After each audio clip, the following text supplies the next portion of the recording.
Bienvenido al Cuadra, su 10º episodio.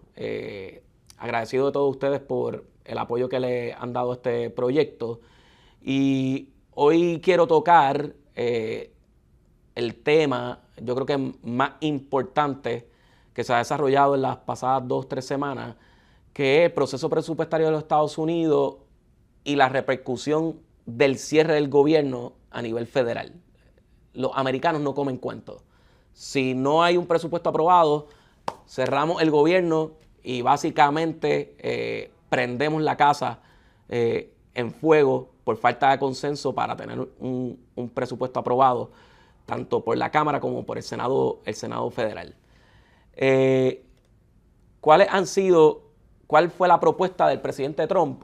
Para explicarle a ustedes un poco de contexto, en Estados Unidos los años fiscales corren desde el 1 de octubre hasta el 30 de septiembre del siguiente año.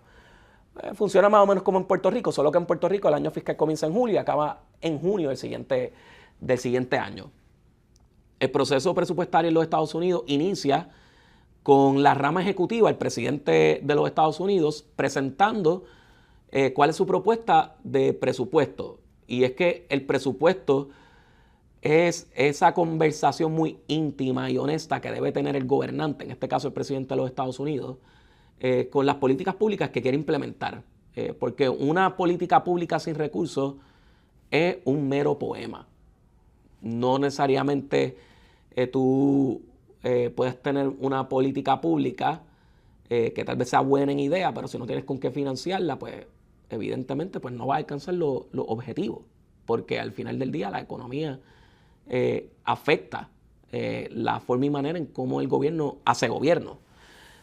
¿Y qué presentó el presidente Donald Trump? Pues un presupuesto dentro de esos 2 trillones de dólares aproximadamente que están en juego en este proceso legislativo. Y digo 2 trillones de dólares porque el gobierno federal tú puedes segmentarlo en un presupuesto de 7 bloques de $1 trillón cada uno. El gasto de defensa, la operación del resto del gobierno federal y 5 trillones adicionales que van en fondos no discrecionales, que son las transferencias del programa Medicare, las transferencias del programa Medicaid, el PAN y el SNAP, que hubo un episodio que discutimos este tema y las implicaciones en Puerto Rico, y el servicio a la deuda. Así que para propósitos de esta discusión, el presidente Trump se está circunscribiendo en cuál es su visión con el bloque de casi 2 trillones de dólares, cerca de 1.8 para ser exacto, del año anterior, que ahora serían 1.7. Así que el presidente Trump está planteando una reducción en su presupuesto de cerca de 163 billones de dólares. Una barbaridad de dinero. La verdad es que los americanos bregan unas cifras que a uno se le hace difícil hasta escribirlas. Si a mí me dijeran escríbete $1 trillón en papel, créanme que empiezo a escribir las comas y luego de escribir el número tengo que virar para atrás y asegurarme que haya escrito el número de manera correcta, porque es tan y tan grande y tan contraintuitivo que solo el secretario del Tesoro a nivel federal maneja estas cifras.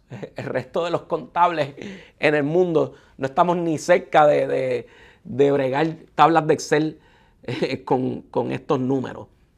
Así que el presidente Trump está planteando una reducción de 163 billones de dólares, pero aumentando el presupuesto del Departamento Federal, llevándolo a unos niveles nunca antes vistos en la historia norteamericana.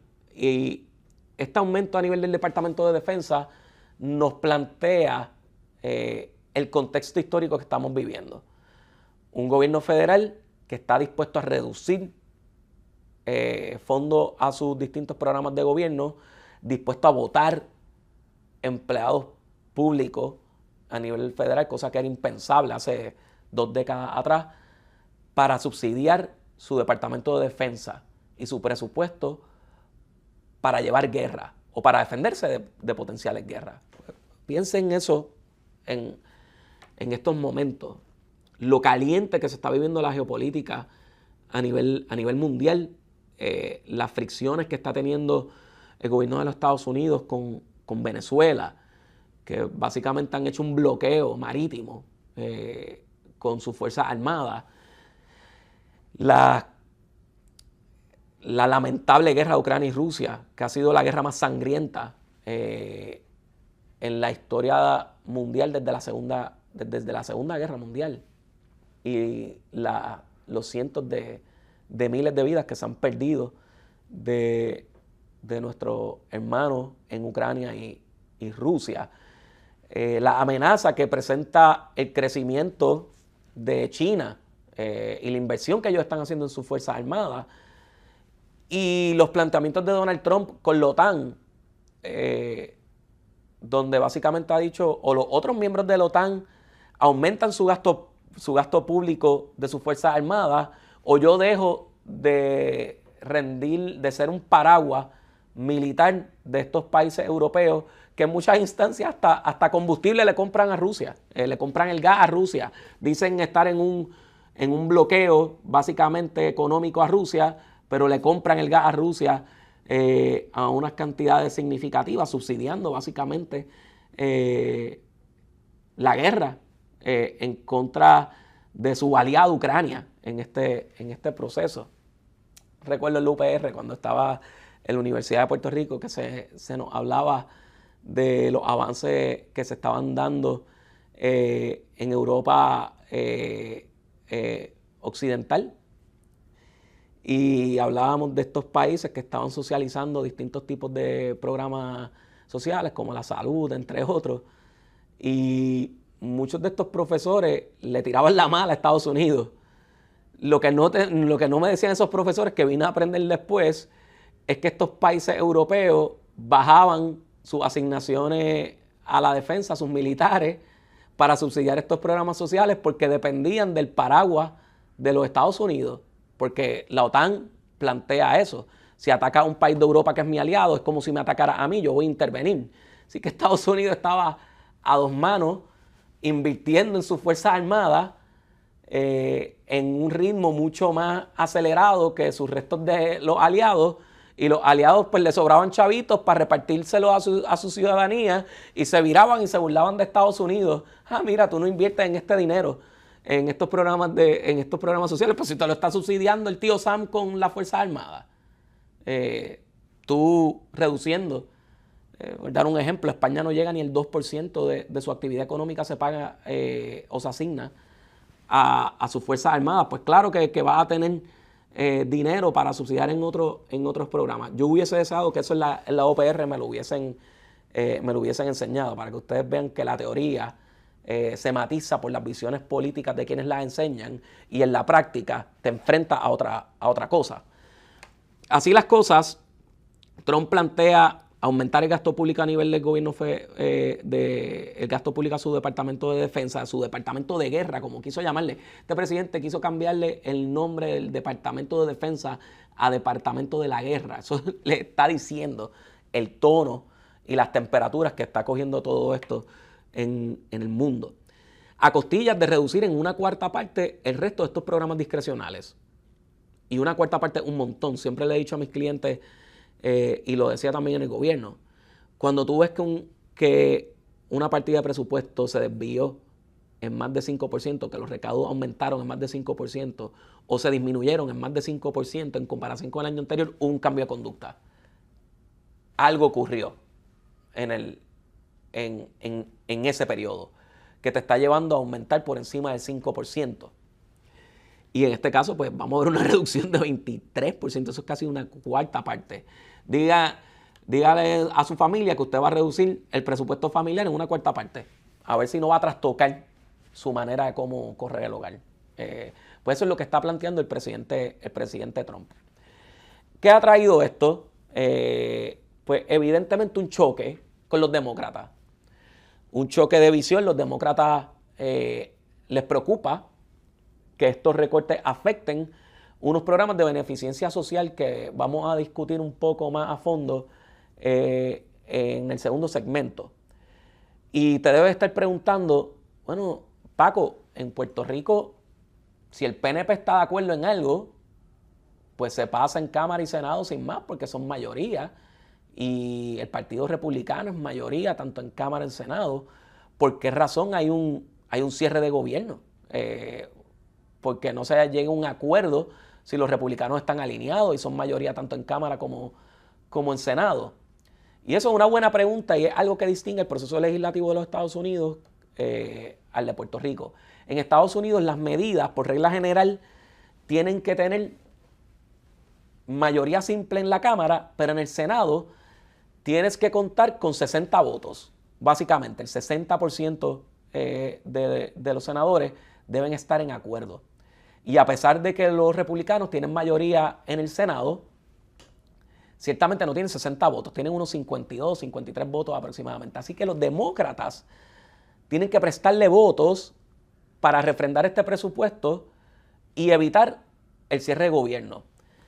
Y te plantea también lo importante que es para los Estados Unidos las asignaciones presupuestarias en este bloque discrecional, donde básicamente te dicen, número uno, tiene que haber un consenso con la minoría a nivel de Senado. Al menos 7 senadores de la minoría tienen que estar en acuerdo con el partido de mayoría. Y número 2, si no hay un acuerdo de esa naturaleza, quemamos la casa y cerramos el gobierno. Punto. Aquí no hay cosa más importante que el presupuesto, mantenerlo fiscalmente responsable, aunque Estados Unidos se ha distinguido por aumentar el déficit a magnitudes que ningún otro país pudiera absorber. Y me cuestiono si Estados Unidos lo va a poder hacer de cara al futuro, porque los déficits es simplemente ignorar el futuro. Y lo hemos visto en Puerto Rico. Básicamente nos quebraron y ahora tenemos que nosotros pagar los errores del pasado, porque sí, los puertorriqueños somos los que tenemos que pagar los errores ocurridos en Puerto Rico. No creamos que van a venir aquí los uruguayos y van a pagar nuestro servicio a la deuda, los paraguayos, los mexicanos, no, los puertorriqueños. Vamos a tener que salir de la quiebra nosotros. Pues regresando a Estados Unidos, evidentemente el tema presupuestario es de tal importancia que ellos están dispuestos a literalmente a pagar el gobierno federal. Y por ahí va la estrategia política de uno de los políticos más enigmáticos que ha tenido la política norteamericana, que es el presidente Trump. Trump no es fanático de la burocracia actual del gobierno federal. Él ha planteado, y su equipo de trabajo ha planteado, que en el gobierno federal no gobierna la democracia, gobierna la burocracia.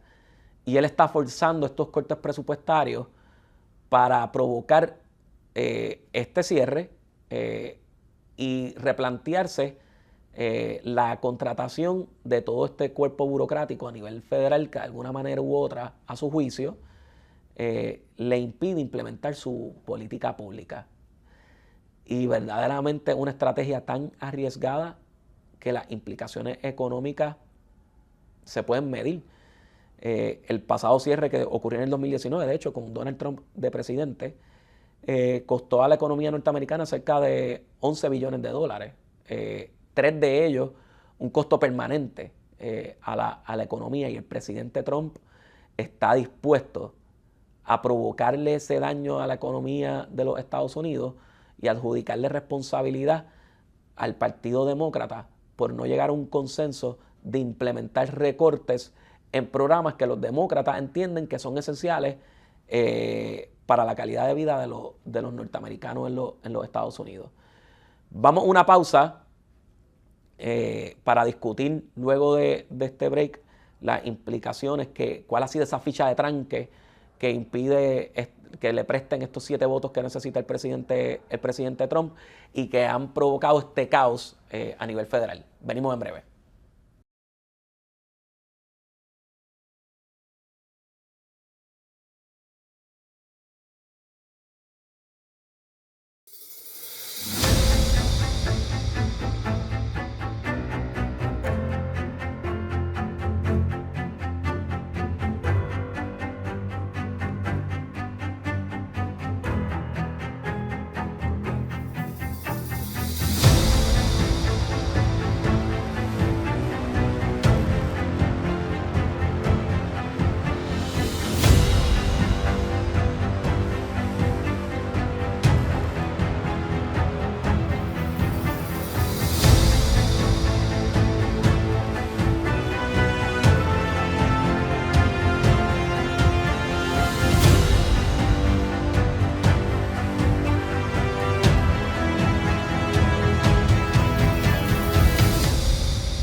Bienvenido al Cuadre, a este su segundo segmento. Agradecido que estén sintonizando. Planteábamos en el primer segmento la estrategia del presidente Trump de reducir el gasto público a nivel general, aumentando el gasto del Departamento de Defensa. De igual manera, viendo cómo se iban a subsidiar ese aumento en el Departamento de la Defensa a costillas de una reducción de una cuarta parte de otros programas a nivel federal. Esto ha provocado el rechazo de los demócratas, y los demócratas son muy relevantes en el proceso legislativo porque en el Senado tienen que prestar votos para que medidas pasen. Porque para tú pasar una medida en el Senado tienes que contar con el 60% de los votos en vez de la mayoría simple que gobierna la aprobación de leyes a nivel de la Cámara Baja a nivel federal. Y en Puerto Rico, tanto Cámara como Senado a nivel estatal, pues tú pasas medidas con mayoría simple, de 50 más 1. ¿Cuál ha sido la ficha de tranque? Sencillo, el Obamacare.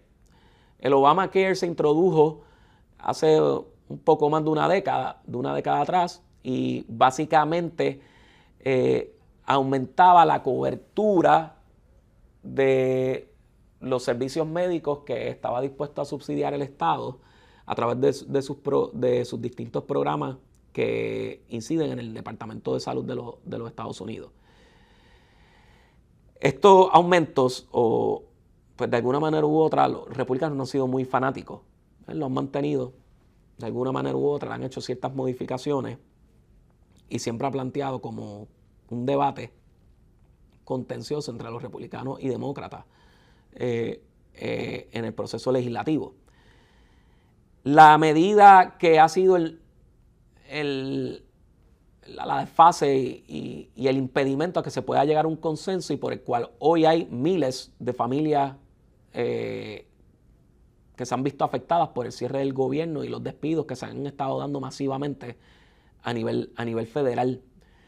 Creo que como parte de la estrategia de Trump es despedir gran parte de esa burocracia y no necesariamente volverla a reclutar inalteradamente cuando llegue a un consenso con el proceso presupuestario. Pues básicamente el costo son $30,000 millones al año, $350,000 al año en ciertos beneficios del Obamacare, que el presidente Trump no está dispuesto a asumir en este presupuesto. Dice ya, suficiente con esos subsidios, yo tengo una defensa que subsidiar, tenemos unas potenciales guerras que vamos a enfrentar de cara al futuro, y mi Departamento de la Defensa tiene que estar blindado a como de lugar. Y si para eso tengo que afectar la vida de ciudadanos americanos en su sistema de salud, pues santo y bueno, que ese es el costo. Esto ha sido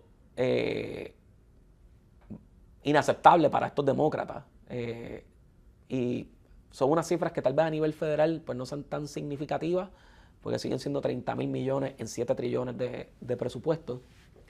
Pero también cuando lo suma en un proceso de 10 años, en un lapso de 10 años, pues estamos hablando de $350,000 millones de dólares. Cantidad que no es poca cosa. ¿Y cuál sería el efecto en el bolsillo de los ciudadanos americanos? Esto no necesariamente afecta a Puerto Rico, porque Puerto Rico, sus programas de salud pues vienen en unos bloques distintos del programa de Medicaid, y tenemos unas reglas tal vez un poco distintas, donde el Obamacare no necesariamente incide de la misma manera en cómo inciden los estados. El impacto en el bolsillo de los americanos: van a haber un chorro de ciudadanos americanos que tendrían que duplicar su gasto en sus servicios de salud o en su cobertura médica, porque el gobierno no va a estar subsidiando la otra parte. Van a haber familias que van a ver un aumento de 114% en caso de aprobar este presupuesto propuesto por el presidente Trump. Claramente esto va a tener un efecto político, y es surreal cómo el presidente Trump está dispuesto a asumir el costo político de afectarle la vida tan significativamente a sectores muy vulnerables de los Estados Unidos. podemos plantear, y esto sería tal vez otro episodio o una buena conversación con tus compañeros, si se debe subsidiar a esta magnitud los servicios de salud o qué programas de beneficencia social deben existir o no. La verdad es que es una medida significativa. ¿Estés de acuerdo o no? Duplicarle el costo médico a la familia en muchas instancias o pretender duplicarle, lo que estás diciéndole es que no tengan cobertura médica. Y sí, pueden haber personas que se vean significativamente afectados de la peor manera posible por esta falta de cobertura que propone el presidente Trump. Por otra parte, pues uno pudiera plantear que la geopolítica está tomando un giro tan y tan grande que no va a haber plan médico que nos proteja de un conflicto bélico con China y Rusia.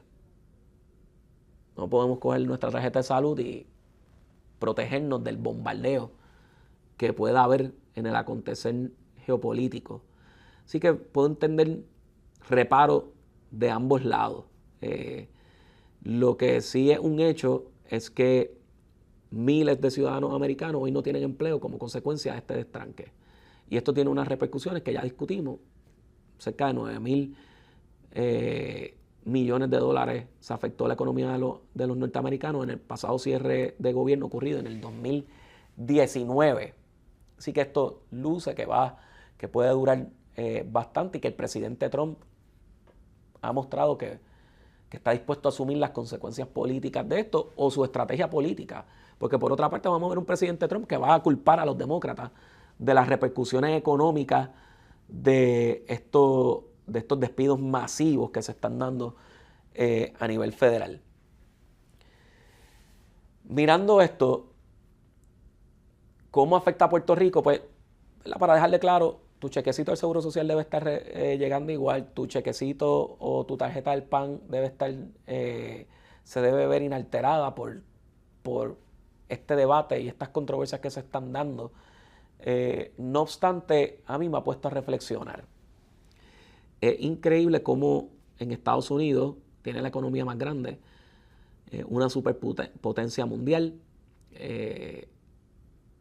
plantea que si no hay un consenso presupuestario, pues están dispuestos a vivir con las consecuencias de un cierre de gobierno, punto. Hayan los chavos o no, porque yo les puedo asegurar que la IRS va a seguir recaudando los fondos públicos. Pero están dispuestos a quemar la casa si no hay un consenso, porque para ellos es tan y tan importante un consenso a nivel de presupuesto, es tan y tan importante ese proceso del presupuesto de los Estados Unidos, que si no hay un consenso, aunque el consenso sea gastarnos más de lo que ingresamos, que es una irresponsabilidad, y que Estados Unidos se ha caracterizado en los pasados años, casi 2 décadas, de gastar más de lo que ingresan, pero por bastante, están dispuestos a cerrar el gobierno, punto. Y que se chave hasta que los políticos no se pongan de acuerdo en este tema que es tan importante, pues no hay gobierno, ¿verdad? Las partes más esenciales sí van a continuar operando, pero evidentemente trastoca la operación, trastoca, por darle un ejemplo, el Departamento del Trabajo, que no van a poder emitir su informe. Uno dirá, un informe es una cosa básica, pero no, porque esos informes inciden en las decisiones a nivel de la Reserva Federal sobre qué tasa de interés van a estar aplicando. Los inversionistas utilizan toda esta información. Esa es la gran diferencia entre Estados Unidos y tal vez la Unión Soviética. Búsquense un informe de desempleo de la Unión Soviética, a ver si existía uno en que se pudiese confiar. Busquen un estado financiero de Cuba, que son gobiernos un poco más restrictos con el manejo de la información. No va a existir. Estados Unidos le caracteriza eso. La transparencia es un elemento esencial en esa actividad o ese desarrollo económico, porque crea confianza entre las personas que están dispuestos a arriesgar su capital para crear mayor actividad económica y ellos, evidentemente, pues generar más capital todavía.